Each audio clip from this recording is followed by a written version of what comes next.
श्री सरस्वत्यै नमः। श्री गुरवे नमः। यदा लंबोदरं हंति सदा प्रत्युसंभवं तदा लंबे दयालंबं लंबोदरपदाम्बुजम्। सर्वमंगलमांगल्ये शिवे सर्वार्थसाधिके शरण्ये त्र्यंबके गौरी नारायणी नमोस्तुते। आपदामपहर्तारं दातारं सर्वसम्पदां लोकाभिरामं श्रीरामं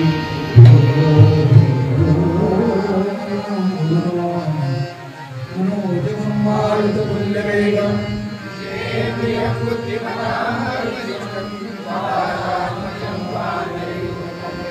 श्रीरामदूतं समचरणसोऽयं सहृदयामुदाभं जघनविहितपाणि तुलसीमाला कन्धरं कन्दनेत्रं सदाधवलसमो विठ्ठलं चिन्तयामि विठ्ठलं चिन्तयामि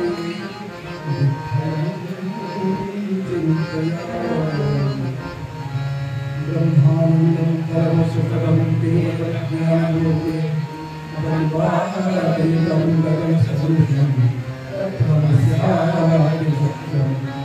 एवं नित्यं विफलमचलं सर्वधी साधिभूतं भावादितं विघ्नरहितं सर्वं नमामि। नमस्तस्मै भगवते महदाय महात्मने कामक्रोधविहीने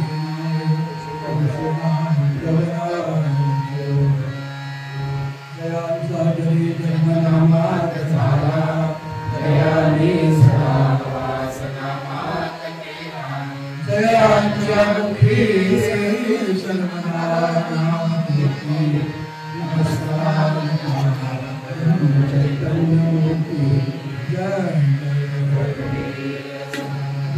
पुंडरीकवरदा श्री ज्ञानदेव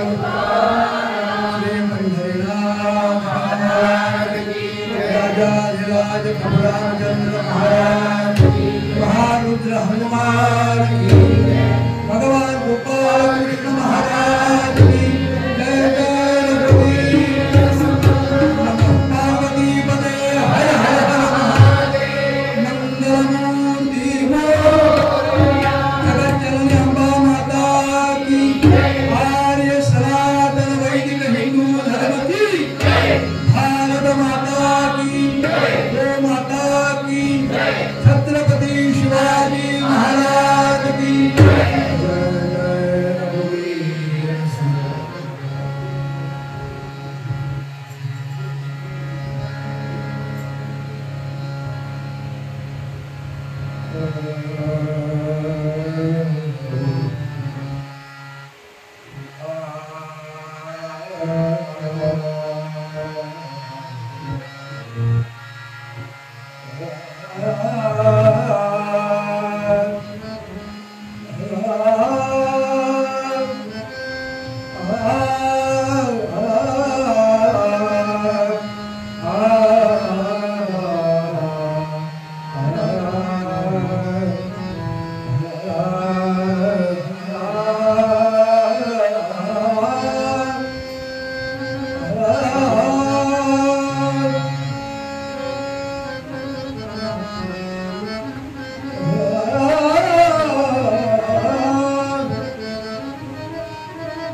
रंगुन गेलो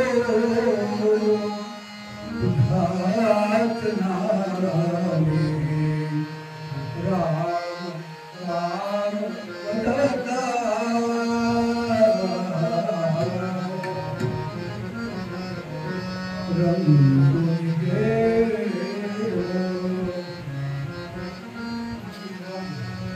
रंगुन गेलो हाथ नारामे राम राम वदता राम नाम तुझा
Ram Nam Hare Ram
आज नारायण जयंतीचा पवित्र दिवस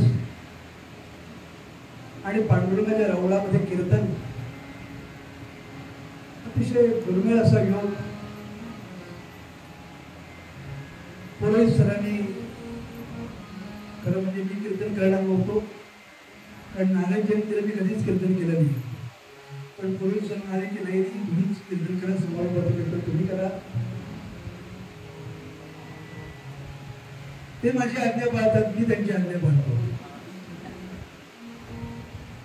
आणि दोघंही देवाची आज्ञा पाळतो. आणि त्यामुळे कीर्तन सेवेकरता प्रारंभ केलाय. मला कल्पना आहे की आपण लांबून आलेले आहात, आपल्याला जायचं आहे. आपण 4:30 ते 6 अशी कीर्तनाची वेळ दिली. 6 वाजता बरोबर कीर्तन संपेल. त्यानंतर 5-7 मिनिटं आरती आणि 6:15 पर्यंत आपण आपल्या मार्गाला लागूया. एकमेका पण मार्गाला मार्ग म्हणतात तर एकमेका सहाय्य करू, अवघे धरू सुपंथ. निरूपणा करता पद्धत यांचं आहे. या कीर्तन परंपरेत एक फार मोठे अधिकारी असे सत्पुरुष, त्यांचं नाव आहे गोविंद बुवा जोशी किंवा गोविंद बुवा ताराबादकर. त्यांना तारकाश्रम स्वामी म्हणून समाजाने मानमान्यता दिली, ओळखली. असे गोविंद बुवा, त्यांचं एक पद आहे. या पदामध्ये त्यांनी नाममुद्रा दीन या शब्दाने उमटवलेली आहे. जसं मगाशी सांगितलं की नामा म्हणे, तुका म्हणे, ठीक आहे, तसं गोविंद बुवा त्यांचं पद्य दीन या शब्दाने समारोप करतात. सर्व कीर्तनकार कुठल्याही संप्रदायाचा असू दे, तो सुरुवातीला ते जय जयराम कृष्णारी पद म्हणतो, ते पद ह्या गोविंद बुवांचं आहे. आपल्याला फारशी कल्पना नसते, आपण पद म्हणत जातो. शरणागत दीना चरणी देई, ते दीना म्हणजे हे तारकाश्रम स्वामी. तसं या पदामध्ये दीनपणाने सेविषी तरी तू मुक्त करील आहे. दीनपणाने सेविषी तरी तू काय सेवन करायचंय तर कथामृत संतत पान करे. प्रत्येकाला आग्रहाने पुन्हा पुन्हा आपल्याला हेच सांगतात की बाबा तुम्हाला मुक्त व्हायचंय ना, तुम्हाला मोक्ष मिळवायचंय ना, आज बाकी काही करू नका, फक्त कथारूपी अमृताचं सतत प्राशन करा. कथामृत संतत पान करी, कथामृत संतत पान करी. ते संत पदाला पोचलेले आहेत ना, खरं सांगू का, त्यांना तुम्हा मला उपदेश करण्याची गरजच नाही. काय गरज आहे मला सांगू, ते त्या पदाला जाऊन पोचलेले. पण संतांची भूमिका ही आहे, बुडती हे जन न देखावे डोळा. भवसागरामध्ये आम्ही गटाने घालतोय, कधी बुडू याचा पत्ता लागणार नाही. या भवसागरातून बाहेर काढण्याचं काम हे संत आम्हाला करतात. संत तुमच्या आमच्या करतात, आपल्या मूळ स्थानापासून खाली येतात. भगवंताचा अवतार, संतांचा अवतार, तुमच्या आमचा सुद्धा अवतारच. कपडे केले, निघालं कीर्तनाला. पत्नी म्हणाले आज चाललं पुढे, म्हणजे कीर्तनाला. ते म्हणाले आरशासमोर उभे राहून अवतार बघा तुमचा. विरोधाचा भाग सोडून द्या, आपण कशा करता आम्ही आलो. भगवंत अवतार घेतात त्याची कारण निश्चित आहे. परित्राणाय साधूनां विनाशाय दुष्कृतां धर्मसंस्थापनार्थाय, त्याचं ठीक आहे, ते त्याकरता अवतार घेतात. पण ते सारखे सारखे घेत नाही. सध्या कुठलाही देव अवतार घेण्याच्या मनस्थितीत नाही.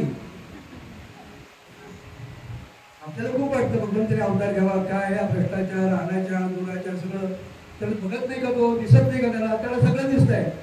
पण खरं सांगू का, अजून पाहिजे तेवढी अजून अधोगती झालेली नाहीये, म्हणून तो अवतार घेत नाही. पण तो जरी अवतार घेत नसला तरी त्याचं कार्य करण्याकरता संत मात्र पुन्हा पुन्हा अवतार घेतात. परित्राणाय साधूनां विनाशाय दुष्कृतां आणि धर्मसंस्थापनार्थाय, हे कार्य करण्याकरता संत मात्र पुन्हा पुन्हा अवतार घेतात. त्याची भगवंताच्या मूर्ती ते पुन्हा पुन्हा येतात. बरं, पुण्या मुंबईतच येतात असं नाही, वेगवेगळ्या कालखंडात वेगवेगळ्या भागामध्ये पुन्हा पुन्हा अवतार घेतात संत आणि तुम्हा मला शिकवतात, मार्ग दाखवतात. भगवंताचा अवतार संतांचा संतांचा अवतार, आमचा सुद्धा अवतार गमतीदार मी मागाशी म्हटलं. पण आपण कशा करता जन्माला आलो? संतांना कार्यकारण भाव निश्चित माहिती आहे, तुम्हाला मला माहिती नाहीये. आम्ही कशा करता जन्माला आलो? हा अर्धा आयुष्य निघून जात. ते आहे ना, बालपणी खेळी रमलो, तारुण्य नासले आणि वृद्धपणी देवा आता तिचे पहिले 1300 अवस्था होते. पण तोपर्यंत काळ बराचसा निघून गेलेला असतो. असं आहे, ते पूर्व पुण्य उदयाला येतं. अनेक जन्मांचं केव्हा तरी पुण्य उदयाला येतं आणि या मार्गाकडे मनुष्य वळतो. संतांना तुम्हाला उपदेश करायची गरज नसते. का उपदेश करतात? खरं म्हणजे ते कसे आहेत बरं का? नाथ भागवतामध्ये सुंदर उभी आली. नाथ महाराज म्हणाले, जो भोजन करून बैसला त्यासी पाक व्यापार काय बोलिला, जो ग्रामी जाऊन सुरवाडीला त्यासी मार्गू काय. ज्याचं आकंठ भोजन झालेलं आहे, आकंठ म्हणजे काय? गोड गळ्यात घातलं तर हाताला जिलेबी लागेल, इतकं इथपर्यंत आलेलं आहे. त्याला जिलेबी कशी आहे सांगण्यात ते मतलब आहे का? ते म्हणाले खूप छान आहे, केशनी पाठात ते जरा आणखीन घेऊन बघा. तो म्हणाला ते इथपर्यंत झालाय, इथपर्यंत जर व्यवस्था असती तर अजून 2 खाल्ले असते. पण मुद्दा असा आहे की त्याचं भोजन झालेलं आहे, त्याला स्वयंपाक कसा झालाय हे सांगण्यात काही मतलब नाही. तसा जो ग्रामीण जाऊन सुरवाडीला तो मुक्कामाला जाऊन पोचलेला आहे, त्याला सांगण्याचं काय गरज आहे? नवीनला कसं जायचं? तो म्हणाला मी जाऊन पोचलोय, मार्ग सांगण्याची गरज. तसं संत ज्या पदाला पोचलेले आहेत त्यांनी भगवंताची प्राप्ती करून घेतलेली आहे, पण तुम्हा मला ती होत नाही आणि त्याकरता त्यांनी मार्ग सांगितला. कोणता? कथा संत कपाल. तुम्ही काही करू नका म्हणाले. भगवंताच्या कथा ऐका फक्त. त्या कशा आहेत? अमृतासारख्या आहेत. त्याला अमृताची उपमा दिली. अमृत चाललंय का कोणी? अमृत अमृत कुणी चाललंय? बोलत लक्षात घ्या. आपण तीर्थ ते पंचामृत असतं ना, सत्यनारायणाच्या पूजेला ते घेतो, पण खरं खरं अमृत कुणीच चाललेलं नाही. दुसरं एक अमृत आहे म्हणतात, पण त्या अमृत पिणारी मंडळी इकडे येते. खरं खरं अमृत आहे तरी कुठे हो? सुभाषितकरांनी शोध लावला, अमृताची 5 ठिकाणे सांगितली. सुभाषितकर म्हणाले, अद्धो विधो मधुमुखे हरिनाम निवासे, अद्धो विधो मधुमुखे हरिनाम निवासे, स्वर्गे सुधा वसति वै विबुधा वदन्ति, पांडुरंग हरी पांडुरंग हरी.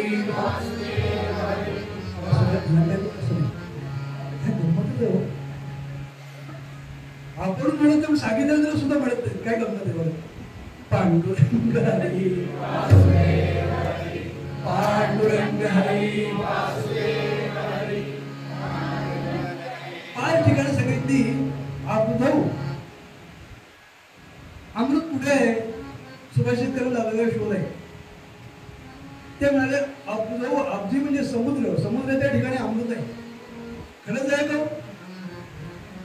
समुद्राच्या ठिकाणचं अमृत असतं तर समुद्राचं पाणी खारट टाकलं असतं का? मग समुद्राच्या ठिकाणी अमृत आहे कसं सिद्ध करणार? त्याकरता पुन्हा भगवंताची कथा ऐकायला लागेल.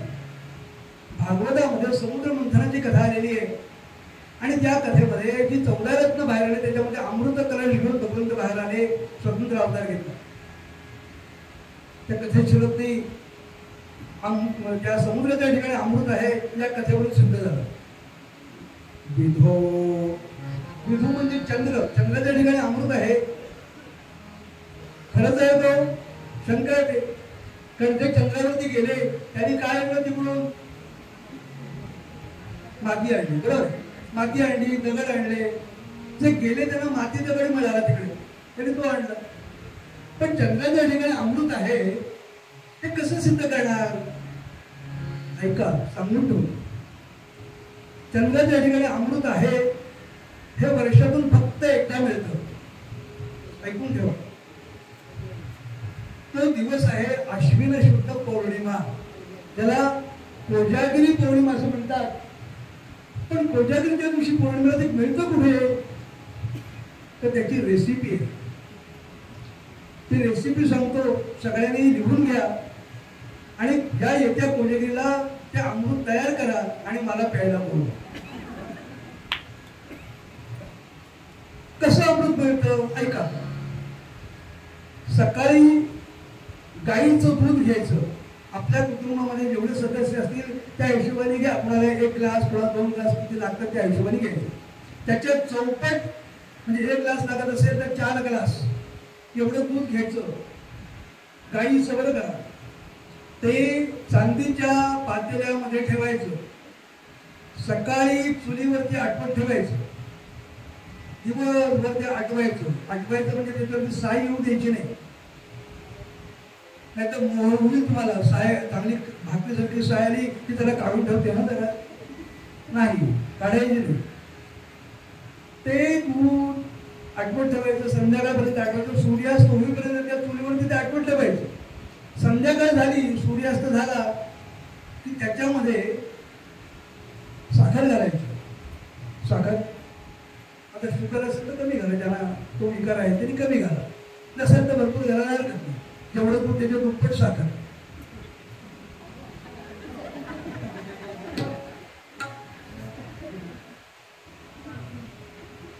त्याच्यानंतर त्याच्यामध्ये मसाला घाला. तुम्हाला कुठला आवडतो तो. आता आपल्या बेडेकरांचा असा पण मिळतो बरं का, दुधात घालायचा मसाला तो घालायचा. आणि ते पातेलं उकळलेलं ते दूध, आटवलेलं ते दूध, ते पातेलं उचलायचं आणि आपल्या घराच्या गच्चीवरती घेऊन ठेवायचं. चंद्रोदय झालेला असते तेव्हा त्या चंद्राचे किरण त्याच्यात पडायला पाहिजे. ते कुठपर्यंत, मध्यरात्रीपर्यंत, म्हणजे चंद्र माथ्यावरती येईपर्यंत ते किरण त्याच्यात पडायला पाहिजे. आणि ते किरण त्याच्यात पडले की ते अमृत तयार होतं, पण लगेच नाही. ऐकून घ्या. ते त्याचे 3 भाग करायचे. एक लक्ष्मीला, कारण ती त्या दिवशी रोज प्रत्येकाच्या घरात येते, सांगते कोजागृती कोजागृती, कोण जागे पाहते. त्या लक्ष्मीला तो नैवेद्य दाखवायचा नाही, तो समर्पित करायचा. दाखवणं आणि समर्पित करण्याचा फरक आहे. दाखवायचं म्हणजे काय, आम्ही दाखवतो पंचपक्वानांचं ताट देवाच्या समोर ठेवतो, पाण्याचं काय ते जंतू फिरवतो. कशा करता, त्याच्या अति येऊ नकोस, बॉर्डर. परत तो काही खात नाही, तो खायला लागला तर दाखवणार सुद्धा नाही. या लायकीची आमची भक्ती. लक्ष्मीला करता एक भाग लक्ष्मीला, एक भाग कुबेराला आणि एक भाग चंद्राला नैवेद्य समर्पित करायचं. आणि ते समर्पण झाल्यानंतर ते 3 भाग एकत्र करायचे की त्याचं होतं अमृत. रेसिपी नीट ऐकली सगळ्यांनी, करा. पुढच्या वर्षी कोजागिरीला करा आणि मला आठवणीने बोल. म्हणजे चंद्राच्या ठिकाणी अमृत आहे हे सिद्ध होईल. खरंच तुम्हाला माहिती असेल, बऱ्याच लोकांना माहिती असेल, गोंदवल्याला त्या दिवशी या अमृताचं वाटप केलं जातं. ज्यांना दम्याचा विकार आहे त्यांना गोंदवल्याला त्या ठिकाणी तिथे हा अमृताचा प्रसाद दिला जातो. अनेक दमेकऱ्यांचा अनुभव आहे की त्यांचा दमा नाहीसा झाला. अब्दुल बिहो वधूमुखे 3रं ठिकाण सांगितलं अमृताचं. वधूमुखे म्हणजे पत्नीच्या ओठावरती आधारामृत. आता ह्यावरती जास्ती भाष्य नव्हतं बरं का. फार जाता एखादं वाक्य सांगतो, पत्नी आपलीच असावी. अब्दुल बिहो वधूमुखे. 4थं ठिकाण सांगितलं फणीला निवासी. फणीला ही मंडळी जिथे राहतात ते पाताळ. त्या पाताळामध्ये अमृत आहे. खरंच आहे का हो? खरंच आहे. पुन्हा कसा ऐकायला लागेल. महाभारतामध्ये त्या भीमाला विषाचे लाडू चालले खायला घातले दुर्योधनाने आणि त्याला पाताळात गेला. पाताळात होता. आता पाताळ कुठे आहे? पाताळ म्हणजे आपण जमिनीखाली पाहतो आणि स्वर्ग म्हणजे आकाशात पाहतो. लक्षात ठेवा, आकाशात स्वर्ग नाही आणि जमिनीखाली पाताळ नाही. त्या भौगोलिक संज्ञा आहेत. ते कुठे आहेत त्या आपण तपासून शोधून बघा, मी सांगणार नाही, मी तुमच्या एक सोडून देतो किडा. शोधा कुठे पाताळ कुठे आणि स्वर्ग कुठे आहे. सांगायचा मुद्दा असा, त्या भीमाला पाताळात गेल्यानंतर तिथे त्याला तो विषच ते काय भीमाने घेतलं काय आणि कर्णिभावाने घेतलं काय झालं. तो त्या पाताळात तो गेल्यानंतर त्या ठिकाणी त्याला 2 अमृताचे थेंब मिळाले आणि त्या अमृताच्या थेंबामुळे तो जिवंत झाला आणि जिवंत होऊन परत वर आला. म्हणजे पाताळामध्ये अमृत आहे हे सिद्ध झालं. आणि शेवटच्या ठिकाण सुभाषितकरांनी सांगितलं, स्वर्गे सुधा वसती. स्वर्गामध्ये अमृत आहे. आता स्वर्गामध्ये जर अमृत आहे ते जर आपल्याला चाखायचं असेल तर आपल्याला मरायला पाहिजे, कारण स्वतः मेल्याशिवाय स्वर्ग दिसत नाही. बरं, मेल्यानंतर आपला नंबर स्वर्गात लागले की नाही कोणी सांगावं? कठीण आहे. कारण स्वर्गात कोणाला जायला मिळतं? ज्याचं पुण्य अधिक त्याला स्वर्गात एंट्री आहे. पण कल्पना करा, आपण कशाला वाईट बोलत, आपलं खूप पुण्य आहे. समजा आपण गेलो आणि आपला नंबर स्वर्गात लागला, उघडले स्वर्गाचे द्वार. पण तुम्हाला सांगतो तिथे गेल्यानंतर इतका भूलभुलाई आहे, काय सांगू तुम्हाला. तुम्हाला जाऊन आलात का तुम्ही? थोडं गमतीने आणि थोडं गांभीर्याने सांगतो. एकदा मी जाऊन आलोय बरं, म्हणजे काही अगदी जवळच्या मंडळांना माहिती आहे मी जाऊन आलेलो आहे वरती. तिथे त्या स्वर्गामध्ये इतकी विविध ठिकाणी तुम्हाला काय सांगू बरं का. करमणुकी करता नृत्य गायन करणारे अप्सरा आहेत. रस्त्यावर खड्या म्हणजे चिंतामणी खडे, आपण आपले हे खडे सोडा, चिंतामणी ही रत्न रस्त्यावरती आहे. आणि अमृताबद्दल म्हणा, तिकडे पाणी नाहीच म्हणजे अमृत. स्वर्गामध्ये अमृत इतकं आहे की प्रातर्विधीपासून अमृत, सगळ्याला अमृत. परिणाम तिथे गेलेली जी मंडळी आहे त्यांना त्या अमृताचा कंटाळा आला. अहो, रोजच अमृत. असं एखादी गोष्ट आपल्याला आवडली म्हणून किती खाईल मनुष्य. बघा, आपल्याकडे गणपती असतो, 10 दिवस रोज पक्वान्नाचा नैवेद्य आपण गणपतीला दाखवतो, समर्पित करतो. रोज गोड. गणपती विसर्जन कधी होतो आणि कधी बटाटे वडा आणून खातो. होतं की नाही मला सांगा. अगदी नाही गेल्या बाजार घरात आपल्या पत्नीला सांगतो की जाऊ दे, आज जरा काय ते चातुर्मास आहे पण कांद्याची भजी चालते का. रोजच गोड खाल्ल्यामुळे ते कमी झालं, त्याची आवड कमी झाली. त्या स्वर्गामध्ये जी मंडळी गेली त्या मंडळींनी तिथे गेल्यानंतर त्यांच्या हे लक्षात आलं की अरे खरं अमृत इथं नाहीच आहे, खरं अमृत इथं नाहीये. मग काय पुढे ते त्याने जी भगवंताला प्रार्थना केली ती प्रार्थना तुकाराम महाराजांनी ऐकली आणि त्यांनी लिहून ठेवलं.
म्हणजे मृत्यूनंतर नेमकं कुठे आहे?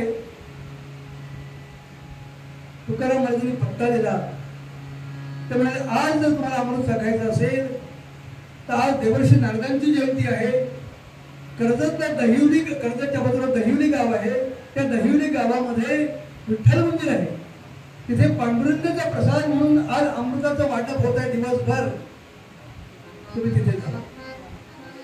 मृत्युलोकी भावा जन्मा मा. कारण काय तर या मंदिरामध्ये अखंड कीर्तनाची परंपरा आहे. आणि म्हणून प्रत्येकाल आग्रहाने म्हणाले की तुम्हाला खरं अमृत टाकायचं असेल तर दुसरं कुठलं अमृत? मग ते अमृत भागवतामध्ये तुलना केली त्या अमृताची आणि या कथा अमृताची. मग अशी अवनीताईने अभंग घेतला. अमृताहुनी गोड नाम तुझे देवा.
त्यांनी घेतलेला हा अनुभव आहे की कीर्तन करताना श्रोते भोगतात. नामदेवांचा हा अभिप्राय आहे तो. समर्थ रामदास स्वामी म्हणाले येणारे श्रोते कीर्तनाचे कसे असतात बघा. कित्येक श्रोते श्रवणास येती ते स्त्रियांकडेची पाहती. लक्षात घ्या, संतांना आलेले अनुभव आहे. कित्येक श्रोते श्रवणास येती ते स्त्रियांकडेची पाहती. चोरटे चोरून निर्ती पातरक्षण. त्या काय समर्थना आलेला अनुभव आहे. आजही मला अनुभव येतो की नाही? चांगल्या नव्या करून चपला घालून आपण श्रवणा करता. मंदिरातून बाहेर येतो ते जोडा गायब, जोडा गायब. हरिदास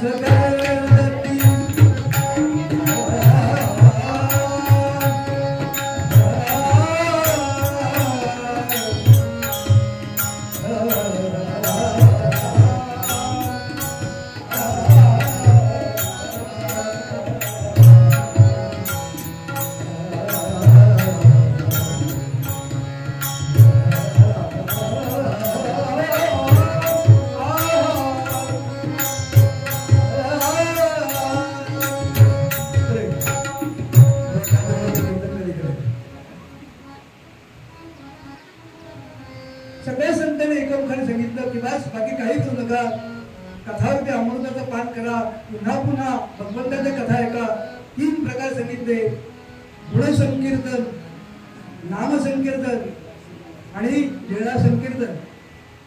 नामसंकीर्तन भगवंताचं नाम सतत सांप्रदायिक कीर्तनामध्ये असतं. विठ्ठल विठ्ठल विठ्ठल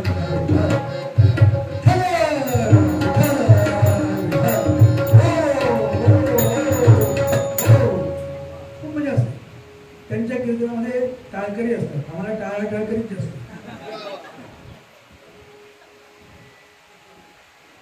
तेवढा आनंद असतो. नाम घेण्यामध्ये काय आनंद आहे बरं का, आपण घेतल्याशिवाय आपल्याला कळत नाही. मला सांगा बाकी कुठे आहे आवाज? आवाज कोणाचा संपला?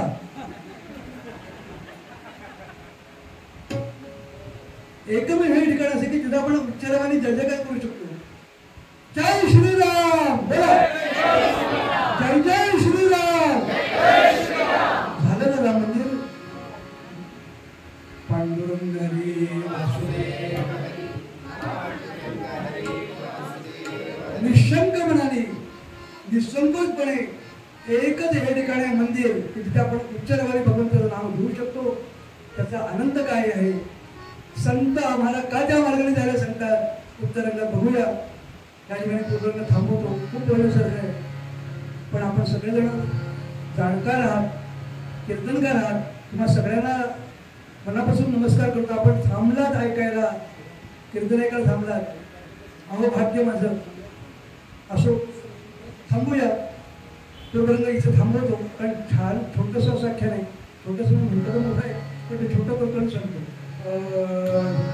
संत कपाल करे कथामृत, संत कपाल करे कथामृत, संत कपाल करे कथामृत.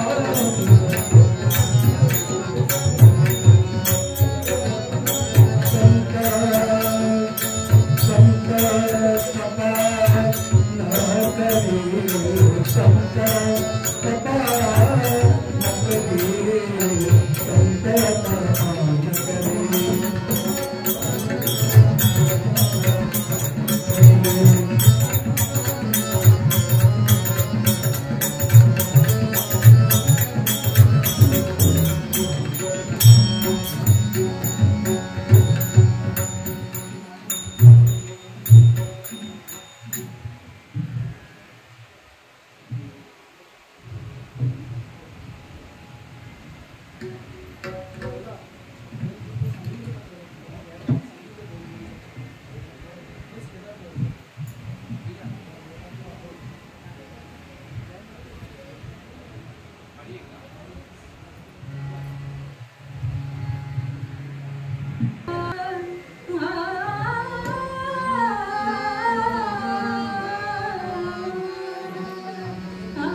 पूर्वीच्या पुराणांनी अतिशय सुंदर असं गीत आपल्याकडे सादर केलं. आपल्याला ते आवडल्याचं कळलं, आपण दाद दिली, पण पुणेही दाद दिली. त्यामुळे कुणाला आवडलं आणि कुणाला आवडलं नाही ते मला कळलं नाही. जर आवडलं असेल तर भरपूर टाळ्या.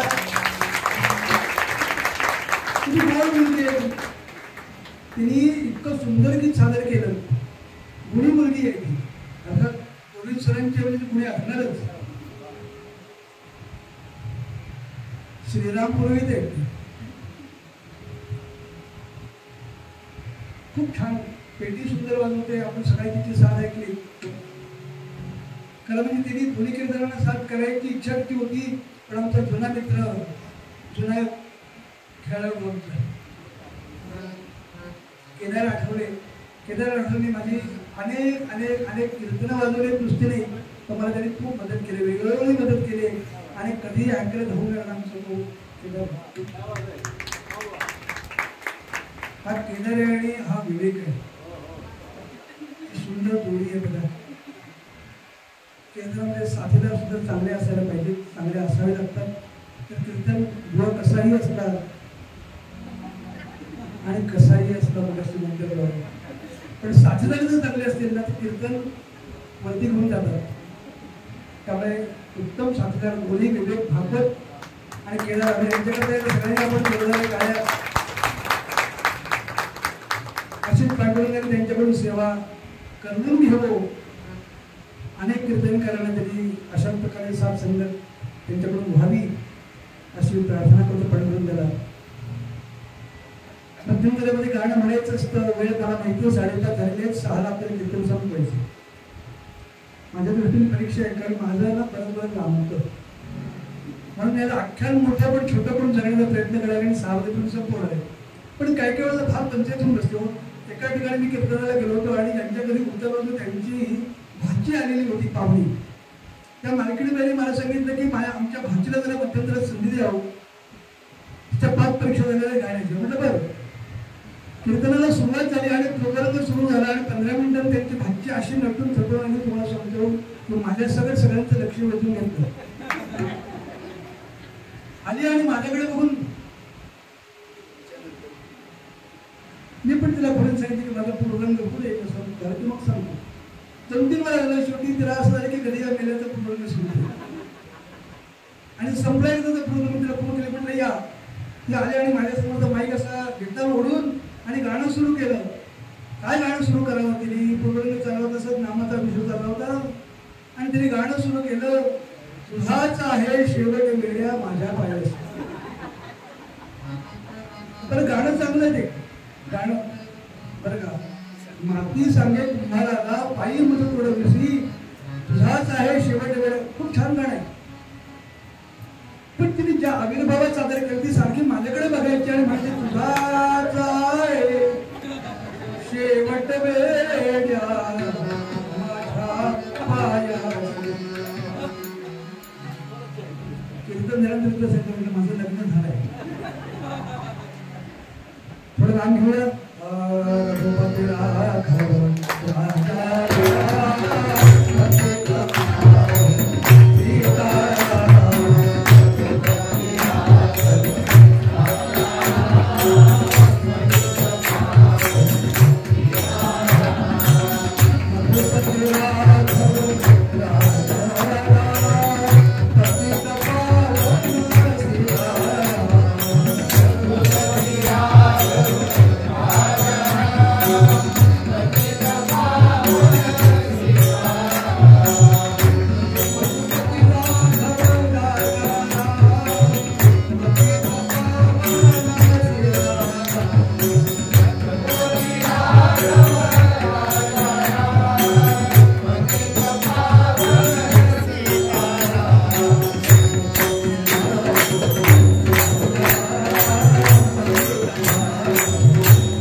विख्यात परम जगती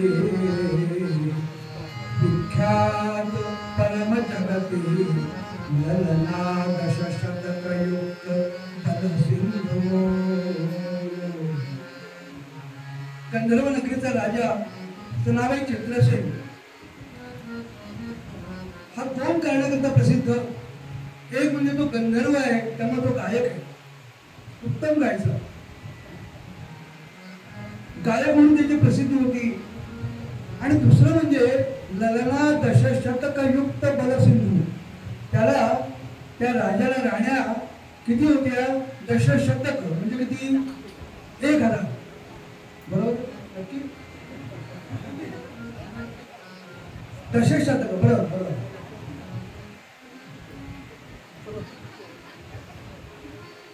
चित्रसेन गंधर्व या राजाला 1000 राण्या. आता तो राजा आहे. तुम्ही जर आपल्याला अशा बऱ्याच असे नमुने पाहायला मिळतात बरं का. त्या काळात ते चालत होतं. आता एक सांभाळणं मुश्किल आहे. आता हा राजा आहे. एकदा त्याच्या मनात असा विचार आला की पिकनिकला जाऊया. आणि सगळ्या राण्यांना घेतलं आणि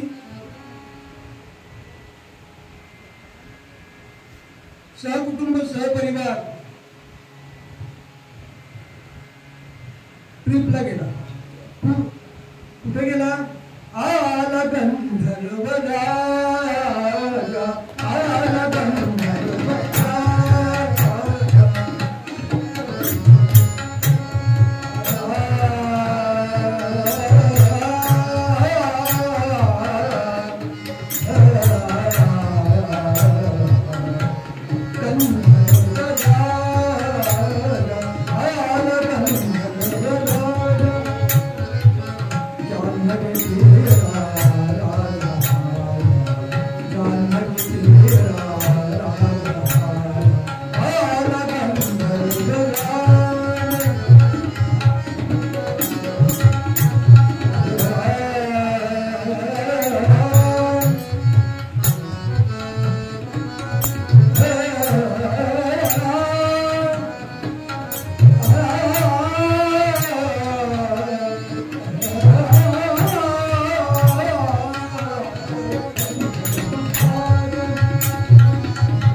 त्या गंगेच्या तीरावरती आला. गंगेमध्ये मनसोक्त यथेच्छ जलक्रीडा केली. आता पोहणं झालं, खाणं झालं, पिणं झालं, काय प्यावं? आता तो राजा आहे. उंची वेगवेगळ्या प्रकारचे दमनी त्यातला नाही, त्यामुळे मला नाव नाही सांगता येणार. पण उंची मध्य प्याला असं कथेमध्ये वर्णन आहे. इतकी प्यायला की त्याला शुद्ध राहिले नाही.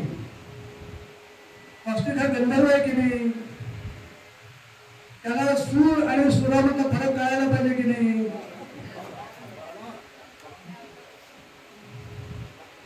तर गंमत सांगू का?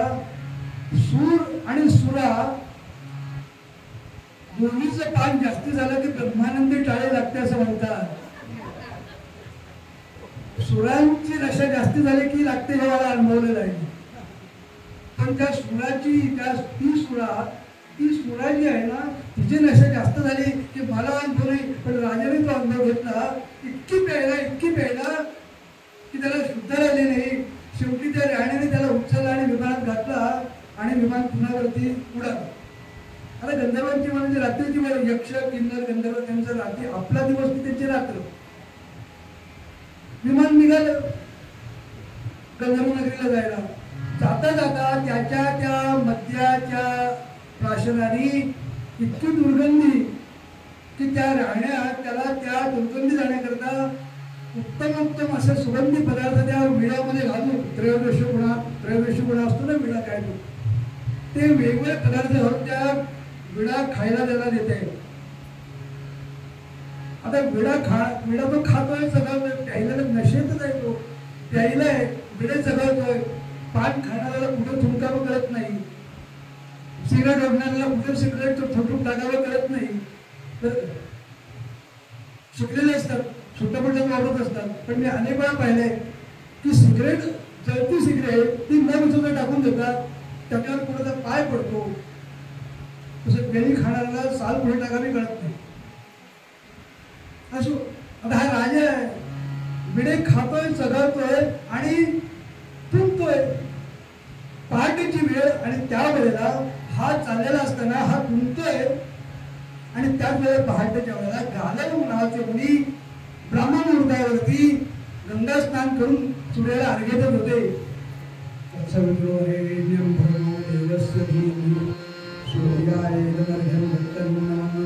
पुन्हा पाणी हातामध्ये घेतलं, मंत्र म्हणतायत आणि एवढ्यामध्ये नाम आरोप पिचकारी पण मारली.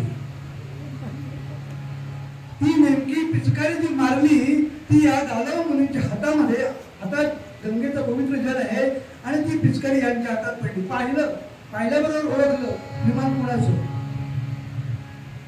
पुढाचं ओळखलं. मनात विचारलं की आत्ता जरा शापून भस्म करावं, तेवढं करत नाही. माझा अधिक मला करता येऊ नये, काय अवस्था आहे, एवढं राज्य आहे. जाऊ दे पण मला ह्याच्याकरता माझं तपश्चर्याचं पुण्य याच्याकरता नाही खर्च करायचं, त्याला शासन घडवायचं. म्हणून गालव मुनी कृष्णाकडे आले. राज्यकर्ता कृष्ण होता. कृष्णाला सांगितलं, म्हटलं त्याला असं झालंय, तांबूलांकित अंगुली धरविया गावावया माधवा झाला मत्त गायक बहुणे. कृष्णा तुम्हाला तक्रार घेऊन आलोय. संतांचे गालव मुनी बघितले. कृष्णाने बोललं, मंदिरात शांत राहा, काय झालं, काय म्हणाला, तुझ्या राज्यात काय चाललंय, काय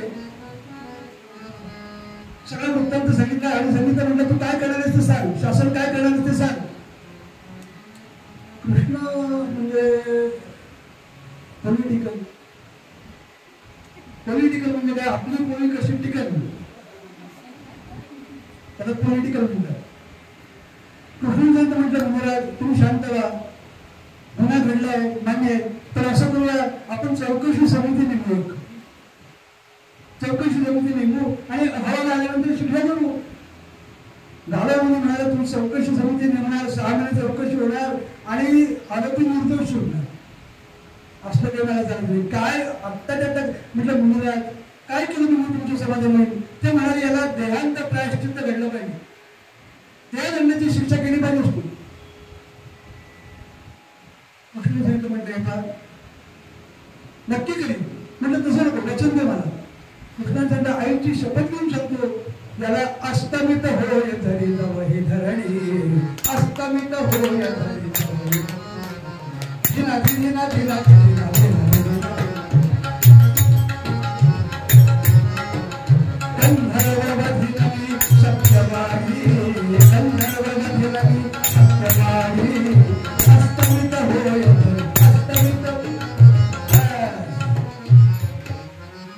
सूर्यास्ताच्या आत हा जो कोणी आहे चित्रसेन गंधर्व, त्याला ठार मारी. कृष्ण नक्की गालव मुनी बाहेर पडले कृष्णाच्या महालातून. यांचं संभाषण देवर्षी नारद ऐकत होते. गालव मुनी बाहेर पडले आणि नारदाने एंट्री केली. नारायण नारायण या या या या नारदांचं स्वागत सगळीकडे आहे, लक्षात ठेवा. देवर्षी नारद महाराज की नारायण नारायण गातमुखे नाम सुद्धा ब्राह्मण सतीत करीत असे नाशी आपला. म्हटलं कृष्णा तुझं स्वागत स्वीकारायला मी आलो नाही, खरं खरं सांग आता ते काय तुमचं सगळं काही मारीन मारेन असं काही तुम्ही बोललास. कृष्णाने विचारकडे यांच्यापासून लपून काय उपयोग नाही. हे म्हटलं मी बोललो. म्हटलं काय बोललास ते मारायचं परत सांग. काही नाही म्हटलं, त्या चित्रसेनाने त्याच्याकडून असा असा अपराध घडला आणि त्यामुळे ते तक्रारी घेऊन आले होते आणि म्हणून त्या चित्रसेनाला मारण्याची मी प्रतिज्ञा केली. कृष्णा एक लक्षात ठेव, तू जर ही प्रतिज्ञा केली असेल एक लक्षात ठेव, चित्रसेना माझा शिष्य आहे, माझ्याकडे गायन शिकलेलं आहे.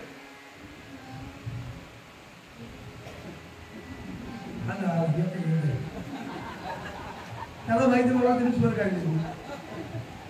लक्षात ठेव, तुझी जरी प्रतिज्ञा असेल उद्या मारीन म्हणून, तर माझी प्रतिज्ञा आहे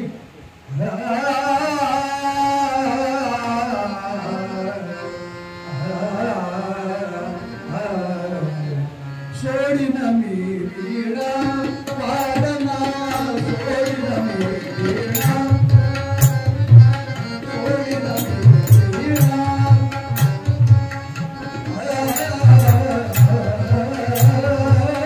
सोडीन मी वीणा वादना, तमपायाशी करीतो प्रतिज्ञा, तमपायाशी करीतो प्रतिज्ञा, सोडीन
सब लोग धन देते हैं, कभी कभी मन भी देते हैं, लेकिन धन देने के लिए किसके पास वक्त नहीं है. इसलिए लफ्ज है देर ना देना करना देना,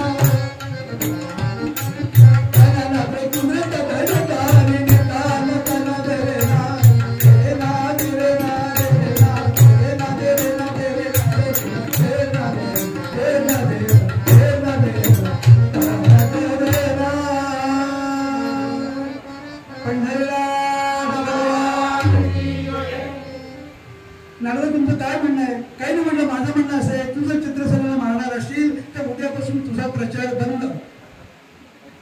आतापर्यंत तुझ्या पक्षाचं काम करत होतो, उद्यापासून पक्ष बदल.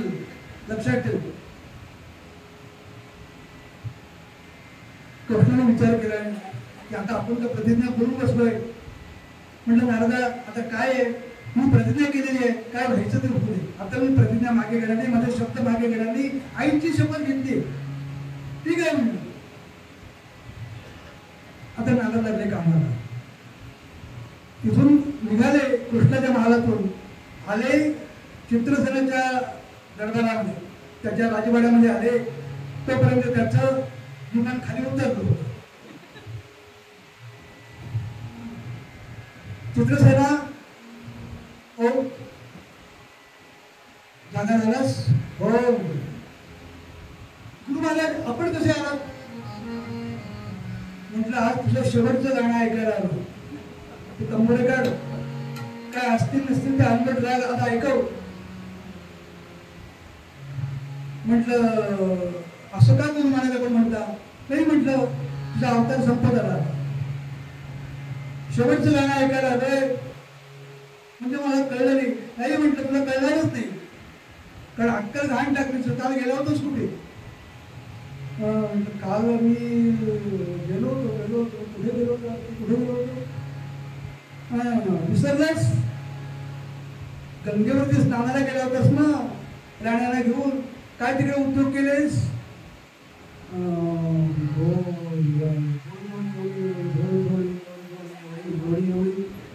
केलीस ना? त्याचा परिणाम काय आहे? त्याचा परिणाम हा आहे की उद्या सूर्यास्ताच्या तुझा मृत्यू आहे आणि कृष्ण तुला मारणार आहे. काय? कृष्णाने प्रतिज्ञा? हो म्हटलं, कृष्णाने प्रतिज्ञा केली आणि म्हणून तुला सांगायला आलोय. कंबरा काढ, गायला सुरुवात कर. तुम्हाला कसलं गाणं? तुम्ही तुम्हाला कमाण्याकरता काहीतरी करा.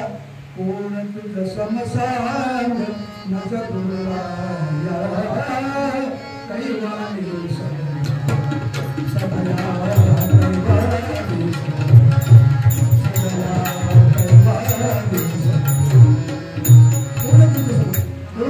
तुमच्याशिवाय माझा प्राण करू नसतो.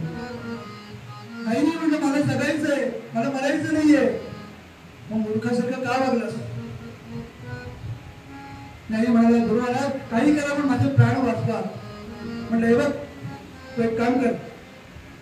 नारदाला माहित होतं मी वाचवणार आहे याला, कारण माझा शिष्य आहे, वाचवणार आहे, पण जरा विश्वप्रदक्षिणा करून येऊ दे. म्हणजे असं कर, आमच्या पिताश्रींकडे जा आणि त्यांना प्रार्थना कर.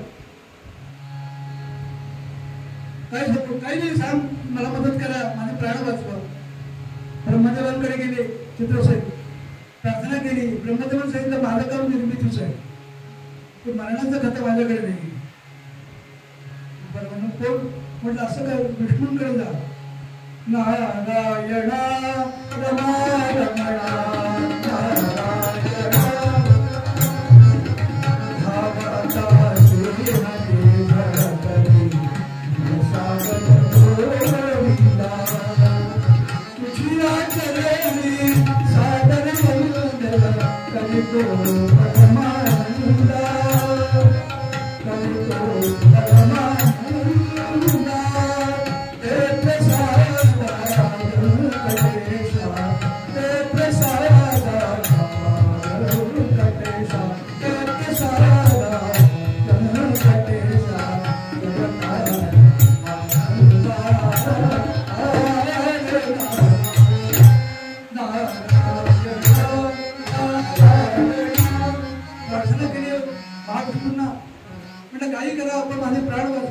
विष्णू सांगितलं वाचवले असते, पण प्रतिज्ञा कृष्णाने केली आणि कृष्णा माझाच अंश आहे, मी कसं करू?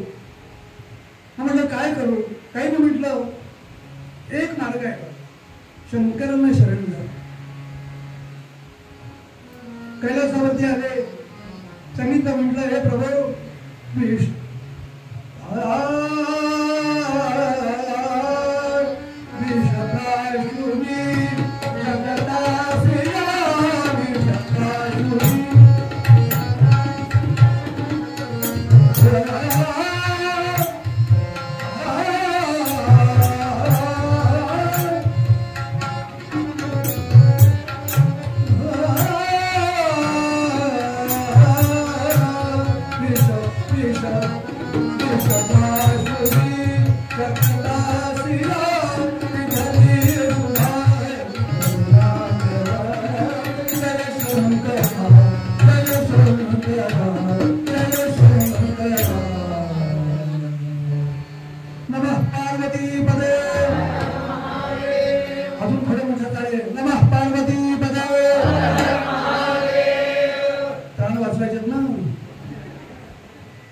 शंकराने सांगितलं, म्हटलं जर अशी घटना ठरली असेल की उद्या तुझा मृत्यू आहे, तर त्या घटनेत बदल करता येणार नाही. नाही म्हटलं असं काय करता? मला जगायचंय हो, मला जगायचंय. माझ्याकडून चूक झाली, मला मान्य आहे, पण मला जगायचंय. एक चूक झाली म्हणून मनुष्य जीवनातून बाद होत नाही, लक्षात ठेवा. पण किमान ती चूक पुन्हा होऊ नये एवढी तरी खबरदारी घ्यावी माणसाने. ठीक आहे म्हटलं त्याचं काय करू? काही नाही म्हटलं, तुझ्या गुरुंना शरण जा. परत फिरून फिरून फिरून फिरून मला नारायणकडे आले. नारायण सांगितलं, प्राण राहतील. एक लक्षात ठेव, मी सांगतो ते करायचं. काय करायचं? आज रात्री तुझ्या राण्याला घेऊन परत गंगेच्या तीरावरती धरले. भाऊ महाराज काय सांगता आपण? मी काय सांगतो ते नाही. राण्याला घेऊन तिथे जायचं, तिथे चिता पेटवायची, आधी रचायची मग पेटवायची आणि तुझ्या राण्यानं रडायला सांगायचं. म्हणजे गुरु महाराज आपण काय सांगता? म्हणजे याचा अर्थ मी त्या चितेवरती उडी घेऊन माझं जीवन संपव असं तुम्हाला म्हणायचं नाही. म्हटलं ऐक, त्यावेळेला मी जर कुणाला तिथे घेऊन आलो, जर कुणाला माझ्याबरोबर एक कोणी व्यक्ती असेल तर तुझे प्राण वाचले म्हणून समज, नसेल त्यांनी म्हटलं असं नका करू, कुणाला तरी घेऊन यावं, कुणाला तरी घेऊन. कोणाला घेऊन त्याला कोणी माहिती. गुरु महाराज तुम्ही म्हणता त्याप्रमाणे करीन. त्याप्रमाणे त्या रात्री चित्रसंग गणित पुन्हा राण्याने घेऊन गंगेच्या तीरी आला. चिता रडली, चिता पेटवली, राण्याने रडायला सुरुवात केली. देवर्षी नारद तिथून ते निघाले, ते सुभद्रेच्या महालात आले. नक्षत्राची वेळ, सुभद्रा गाढ झोपी गेलेली आहे. नारदाला कुणालाही कुठेही जायला केव्हाही परवानगी आहे बरं का. हो, सुभद्रा आता झोपलीस काय? उठ. ती डोळे चोळून उठली, म्हणाले अहो मुलीवर आपण आता ह्या एवढ्या मध्यरात्री सर लवकर म्हणलं जायचं कुठे? गंगेवर स्नानाला जायचंय, परवणी आहे. आज परवणी? आज कसली परवणी? आता म्हटली स्पेशल परवणी आहे, ती पंचगत नाहीये. तेच म्हटलं, कारण गुरुजी सगळे येऊन सांगून गेले तिथे, पण ते काही लवकर तर वेळ नाही आपल्याला. सुभद्रेला बाहेर काढली, तिची वस्त्र घेतली आणि देवर्षी नारद सुभद्रेला घेऊन त्या गंगेच्या तीरावरती आले. पाहता तर तिथे त्या राण्या रडतायत, चिता पेटलेली आहे. आता हिने म्हणून स्नान करावं की नाही? तिने नारदाला विचार म्हटले काय चाललंय, ते रडतायत काय त्या स्त्रिया कोण? आता ही स्त्री असल्यामुळे तिला त्यांचं ते रडणं कळवळ आलं. ती म्हणाली बघू का मी? नारदाने सांगितलं, म्हणतोय बघ लक्षात ठेव, आपण आलो कसे करता स्नान कर, पटकन स्नान होतं म्हणजे आपण करतो. नाही म्हटलं असं कसं? तू म्हणत परवडी आहे ना, परवडीच्या वेळेला एखाद्या जर काही मदत करता आली तर बघूया, काय रडते बघूया तर खरं. म्हटलं बघ जायचं तर तुझं मी नाही येणार. ती गेली, तिने जर पाहिलं सगळ्या राण्या रडते, काय रडता? काय नाही म्हटलं, आमच्या पतिदेवांना मारण्याची प्रतिज्ञा कृष्णाने केली आहे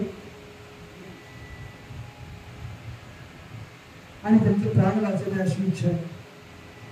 म्हटलं मी तुम्हाला काय मदत करू शकते? तुम्हाला आता आम्ही तरी काय सांगू तुमचं नेमकं काय आहे ते, पण तुम्ही मला मदत केली, आमच्या पतिदेवांचे प्राण वाचवले तर खूप करावे. ठीक आहे म्हणाले, मी तुम्हाला मदत करीन. तसं लोक म्हणाले अभय द्या. अभय घेतलं, आणखी सांगितलं मी तुम्हाला मदत करीन. सुभद्रा आली नारदांकडे. नारदांनी सांगितलं, म्हणलं मुनिराज, त्या स्त्रियांचं दुःख हे आहे की त्यांच्या पतीला मारण्याची प्रतिज्ञा कृष्णाने केली. मुनिवर कृष्ण म्हणजे आमचा कृष्ण करतो, त्यांनी प्रतिज्ञा केली. हे म्हटलं त्यांनीच प्रतिज्ञा केली. म्हटलं आता काय करू? मी त्याला वचन देऊन बसले. मूर्ख आहे, तुला कुठे सांगितलं वचन द्यायला? तुम्हाला आधी सांगितलं असतं मी दिलं नसतं वचन. आता काय वचन दिलं? काय मी सांगितलं की त्यांचे प्राण मी वाचवीत नाही. अगं वेळे, तू त्यांचे प्राण कसे वाचवणार आहे? तिच्या पतीच्या राण्यांच्या पतीचे. हो म्हटलं ते पण खरंच आहे, कृष्ण त्यानंतर मारला असतं, मी कसं काय त्याचे प्राण वाचवतो? म्हणजे तुम्हीच काहीतरी सांगा मला मार्ग. म्हटलं एक मार्ग आहे, उद्या वेळ आलीच तर कृष्णाच्या विरोधात उभा राहायला लागेल आपल्याला. राशील? हो म्हणाले राहायला लागेल. म्हणतात काय करणार? पण असं कर, तुझ्या त्यांनी जमायचं नाही, तू तुझ्या नवऱ्याला खुश कर. पण तुझ्या नवरा सुखाचा नवरा आणि त्याला खुश कर. आता नवऱ्याला कसं खुश करायचं हे मी कसं सांगू? असं नारद सुभद्रेला म्हणाले.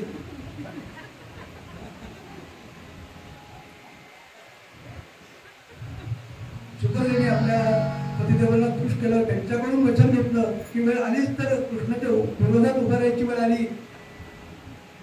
अजून इलेक्शन लागलेलं नाहीये, पण वेळ आली तर उभा राहायचं हे लक्षात ठेव. ठीक आहे ना?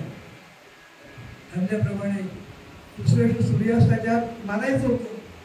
आता कृष्णाने प्रतिज्ञा केली आहे, कृष्ण सैन्य घेऊन आलेला आहे, तिकडून अर्जुन सैन्य घेऊन आलेला आहे. कृष्णार्जुन युद्ध एक इथे कीर्तन झालेलं आहे, पत्रिकेत वाचतो. ही सुरुवात झाली युद्धाला. भेरी बाजे समुद्रामध्ये, भेरी बाजे समुद्रामध्ये.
आणि पुन्हा एकदा मी एंडोर्स करून घेतो, काळजी करू नकोस. त्या गाण्याला नाही तिथे जाऊन सांगितलं की ठीक आहे, त्याला त्याला क्षमा याचना करायच्या ना, ठीक आहे. चित्रसेन नंदुरबार पुढे आला, गालामुनीला साष्टांग नमस्कार घातला, गालामुनीने आशीर्वाद दिला, शतायुषी भव. अरे अरे अरे अरे अरे मुनिराज, काय आपण केलं? म्हटलं कृष्ण माझं काही चुकलं का? अहो केवढं चुकलं, मी त्याला मारणार होतो, तुम्ही आता आशीर्वाद दिला शतायुषी भव, म्हणजे इथून पुढे 100 वर्ष मला त्याला मारता येणार नाही. म्हणजे असं झालं काय? नारदा आता म्हणजे थांबा, नारद पुढे झाले आणि नारदाने त्या सगळ्यांच्या देखत त्या शिष्याला सांगितलं, चित्रसेना तुला इथून पुढे 100 वर्षाचं आयुष्य मिळालंय खरं, पण या सगळ्यांच्या देखत माझ्या पायाची शपथ घे, इथून पुढे मध्याला स्पर्श करणार नाही. आणि त्याप्रमाणे त्या शिष्याला त्यांनी घडवलं, त्याच्याकडून शपथ घेतली, शपथ घेवली की इथून पुढे मी मध्याला स्पर्श करणार नाही. मग मध्याला स्पर्श करणार नाही, दुसरं काय करायचं? काही नाही, मला भगवंताची कथा काय, तुझं गातोस ना उत्तम, ते गायन तुझं भगवंता करतात, लोकांच्या रंजना करता करू नकोस. शपथ घेऊन सांग की माझं गायन हे मी भगवंता करता गात राहील. शपथ घेतली. असे देवर्षी नारद त्यांचे पायी असणारे या कीर्तनाची गादी प्रवर्तक आद्य या सध्या देवर्षी नारद आणि तारकाश्रम स्वामी हे तुम्हाला सांगले की बस आपल्यातून चुका घडतात. मनुष्याच्या अनेक व्याख्याच्या चुका करणारा प्राणी म्हणजे मनुष्य, अशी व्याख्या आहे. पण एखादी चूक घडली म्हणून बळी पडत, कारण ती चूक पुन्हा होऊ नये एवढा विवेक आपण केला पाहिजे. विवेकी क्रिया आपली पालटावी या न्यायाने भगवंताकडे हे मागणं मागूया. झाल्या असतील चुका, मार्ग चुका केल्या, काय केली प्राणप्रीती, घडल्या असतील चुका, पण इथून पुढे माझं उर्वरित आयुष्य सगळ्यांना तुझ्या नामा करता, तुझ्या कीर्तना करता, तुझ्या संकीर्तना करता मी बेचेन, अशी आज नारदांच्या चरणी प्रार्थना करूया आणि सगळ्या बोलूया. संतत पान करी कथामृत, संतत पान करी कथामृत, संतत पान कथामृत, संतत पान जेन प्रणामे सर्विषी दरितु, जेन प्रणामे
आणि या मंदिराच्या विश्वस्त मंडळांनी खूप सुंदर पद्धतीने या सगळ्या दिवसभराच्या कार्यक्रमांचं आयोजन केलं. त्याबद्दल आमच्या रायगड कीर्तन संकुलाच्या वतीने या मंदिराचे विश्वस्त अध्यक्ष श्री तेरे देसाई आणि त्यांचे सगळे सहकारी त्यांच्याप्रती पुन्हा एकदा ऋण व्यक्त करतो, त्यांना कृतज्ञतापूर्वक नमस्कार करतो. हे दोन माझे साथीदार, त्यांनाही नमस्कार करतो, कृतज्ञता व्यक्त करतो. यानंतर सुखदा घाणेकर, सौ सुखदा घाणेकर आरती म्हणतील. मला असं वाटतं की आरती आपल्याकडे सगळ्यांनी समूहात पाठवली आहे, सगळ्यांनी म्हणायला हरकत नाही. दोनच कमी म्हणायचे, सगळे म्हणूया. पुन्हा आपण सगळेजण या कीर्तनाला आलात त्याबद्दल आपल्या सर्वांच्या प्रती कृतज्ञतापूर्वक नमस्कार करतो.